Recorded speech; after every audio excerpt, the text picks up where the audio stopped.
लोकसभा चुनाव 2024 के नतीजे सामने आ चुके हैं। रिजल्ट में एनडीए को पूर्ण बहुमत मिल चुका है। ऐसे में अब तीसरी बार एनडीए सरकार बनने की कवायद तेज हो गई है। इसी बीच महाराष्ट्र के उप मुख्यमंत्री देवेंद्र फडणवीस ने इस्तीफे की पेशकश कर दी है। उन्होंने राज्य में पार्टी के खराब प्रदर्शन की जिम्मेदारी लेते हुए इस्तीफे की पेशकश की है। उन्होंने बीजेपी हाईकमान से मांग की है कि उन्हें उनके पद से मुक्त किया जाए ताकि वह पार्टी के लिए काम कर सके।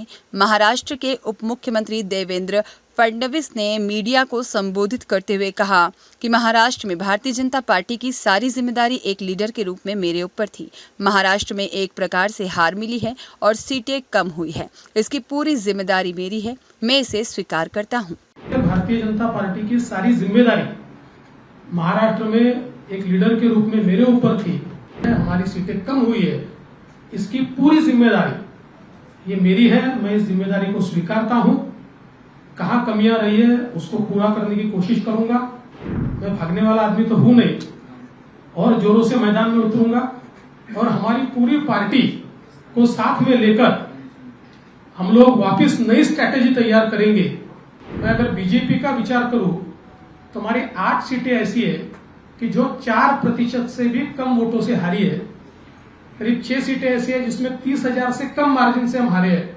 हमको एक नरेटिव के साथ भी लड़ना पड़ा और वो नरेटिव संविधान बदलने वाला नरेटिव था कि जिसने एक डैमेज हमको निश्चित रूप से किया है। हमको ऐसा लग रहा था कि हम इफेक्टिवली काउंटर कर रहे हैं, पर मुझे ऐसा लगता है कि हम इफेक्टिवली इसको काउंटर नहीं कर पाए। 2019 में हमको 27.84 इतने वोट मिले थे। इस बार हमारे वोट बहुत थोड़े घटे हैं। बीजेपी की मैं बात कर रहा हूं। बीजेपी को 27.84 थे, इस बार 26.17 यानी 1.25 या 1.5% वोट ये केवल हमारे कम हुए हैं और उसमें हमारी सीटें 23 से सीधे 9 पर आई है। और वहीं अगर हम कांग्रेस का विचार करें तो कांग्रेस को 2019 में 16.41 वोट थे और एक सीट मिली थी।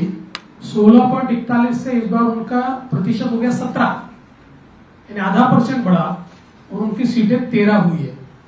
तो अगर हम लोग कुल मिलाकर ये सारी चीजें देखें तो मैं ऐसा कह सकता हूं कि भारतीय जनता पार्टी को और एनडीए को या महायुति को लोगों ने अच्छे वोट दिए हैं, लेकिन पॉलिटिकल अर्थमेटिक इस प्रकार का रहा कि हमारे खिलाफ के वोट ये बड़े पैमाने पर कंसोलिडेट हुए और इसका परिणाम मैं अगर बीजेपी का विचार करूं तो हमारी 8 सीटें ऐसी है कि जो 4% से भी कम वोटों से हारी है।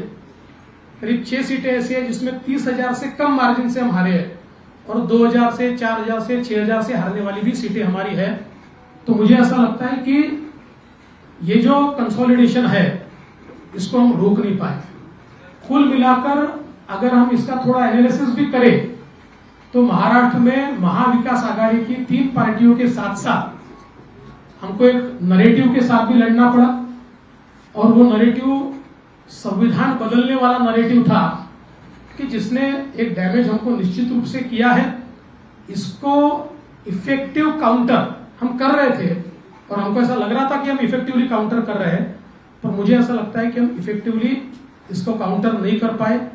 ये बात भी निश्चित है और कई कारण आज हमारी जो बैठक हुई, इस बैठक में इस हार के और कई कारण हम लोगों के ध्यान में आए, जिसमें विशेष रूप से कई जगह पर हमारे उम्मीदवारों की एंटी इनकम्बेंसी हम असेस नहीं कर पाए और उसके कारण 2 बार के कई उम्मीदवार थे कि जिनको चुनाव के दरमियान हमारे ध्यान में आया कि इनके बारे में एक एंटी इनकम्बेंसी है।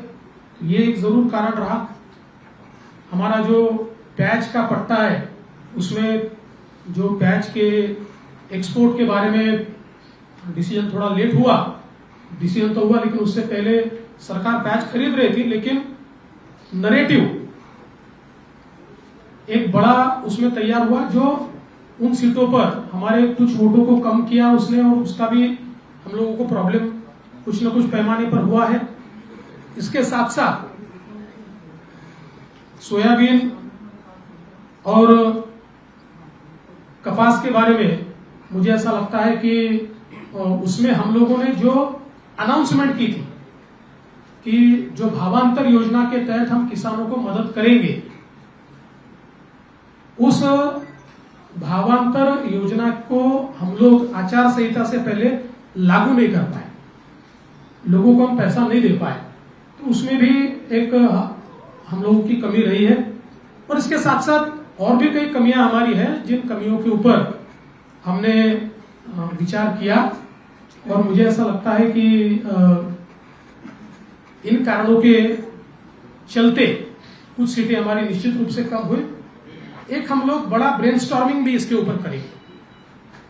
अभी आज हमारे कई वरिष्ठ नेता नहीं पहुंच पाए क्योंकि कल देर रात तक काउंटिंग चली है, तो हम लोग सब लोग मिलकर फिर एक बार एक ब्रेनस्टॉर्मिंग करके और विधानसभा के लिए हमारी स्ट्रेटेजी तय करेंगे। और मैं निश्चित रूप से जो आंकड़े मैंने आपके सामने रखे हैं, ये आंकड़े इस बात को प्रूव करते हैं कि जरूर महाविकास आघाड़ी को एक इमोशनल एडवांटेज इन आंकड़ों से मिला होगा, लेकिन जमीन पर आज हम मजबूत हैं और अपनी गलतियों को दूर करके वापिस लोगों के बीच जाकर हम लोग जो हमको अधिक का लोगों से आशीर्वाद चाहिए वो संपादित करने की कोशिश करेंगे।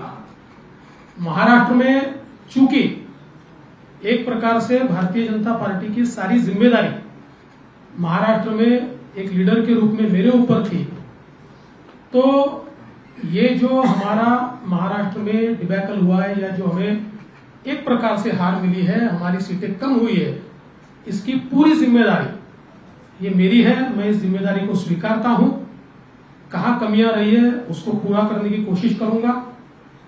मैं भागने वाला आदमी तो हूं नहीं, और जोरों से मैदान में उतरूंगा और हमारी पूरी पार्टी को साथ में लेकर हम लोग वापस नई स्ट्रैटेजी तैयार करेंगे और नई स्ट्रैटेजी तैयार करके हम लोग जनता के बीच जाएंगे। जनता का जो विश्वास है उस विश्वास को हम लोग संपादित करेंगे। ब्यूरो रिपोर्ट, सत्याग्रह न्यूज, मध्य प्रदेश।